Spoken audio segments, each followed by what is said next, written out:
ng bayan, maasahan anumang panahon.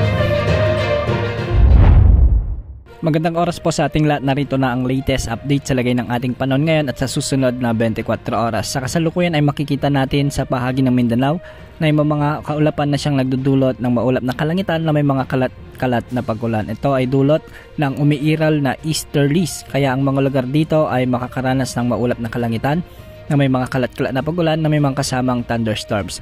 Apektado rin ng easterlies ang Bicol Region, ang Eastern Visayas, Caraga, Davao Region, ang Soc-Sargen, Quezon Province, sa may Basilan, Sulu at Tawi-Tawi. Pinag-iingat natin ang ating mga kababayan rito dahil posible ang banta ng flash flood o biglang pagbaha at pagguho ng lupa, lalo na kung may mga katamtaman at minsan ay malalakas na pag-ulan.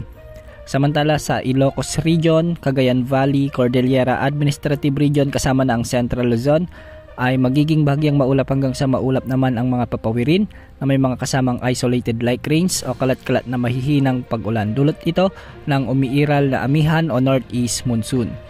At sa Metro Manila at nalalabing bahagi naman ng ating bansa ay apektado pa rin ng malinsangang panahon dulot ng easterlies, kaya makakaranas din ang mga lugar na ito ng bahagyang maulap hanggang sa maulap na kalangitan na may mga isolated rain showers and thunderstorms. Hindi rin inaalis ang banta ng biglang pagbaha at pagguho ng lupa, lalo na kung may mga umiiral na severe thunderstorms. Para naman sa lagay ng ating mga dagat baybayin, ang buong baybayin sa ating bansa ay posibleng makaranas ng mga pag-alon mula 0.6 hanggang 2.5 meters na mga pag-alon. Bukas asahan pa rin ang pag-iral ng mainit na easterlies at sa mga darating na araw ay posibleng muling umiral ang malakas na bugso ng amihan o northeast monsoon, kaya asahan na ang mas malamig na panahon lalo na sa Luzon at ilang bahagi ng Southern Luzon sa mga susunod na araw.